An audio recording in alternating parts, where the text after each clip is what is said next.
What's up, guys? Cacey here from Tales from the Short Box to tell you about our new episodes that are already out.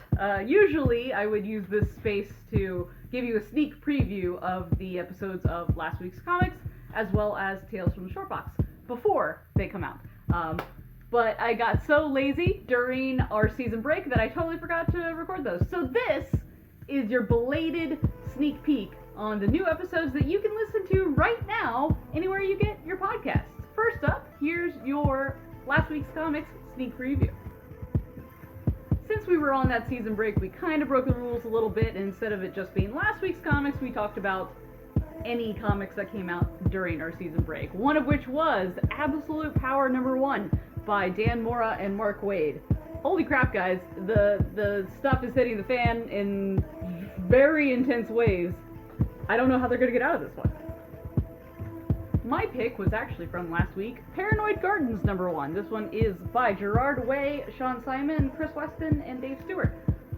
It's very Doom Patrol kind of Umbrella Academy, of course, because Gerard Waid. Essentially, it is a retirement home and living facility for superheroes and magical people and all kinds of extraordinary beings once they kind of reach the end of their life. So our main character doesn't know what's going on. She doesn't remember her past. So there's a lot of high strangeness going on in Paranoid Gardens.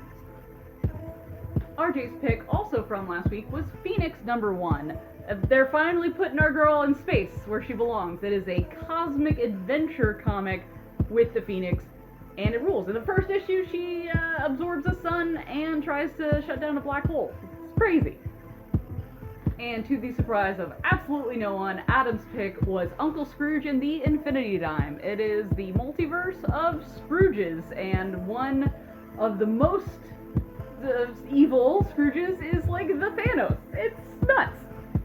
So that is it for your sneak peek of last week's comics. That is out now, and that can be found in the Tales from the Short Box feed, wherever you get your podcasts. Now, up for the Tales from the Short Box sneak preview. That episode came out yesterday. So, for this episode, we talked about one of my personal favorites, Little Bird. Little Bird is an absolute gem of a comic. It has this almost like Mobius meets like Akira. It is gorgeous and grotesque in equal measure, and I mean that as the highest compliment possible. It's about Little Bird and her lineage, her mother and her grandfather, and their quest to take down the fascist theocracy that has taken over the United States. It's very squelchy. Squelchy is the best word I would use to describe the art in this book. It is very like biomechanical, like robot squelchy. It's squelchy. There's a lot of it's also very hyper violent, and I cannot recommend it enough. And if you need more about Little Bird, go check out Tales from the Short Box wherever you get your podcast right now. The episode's out now, so go check it out.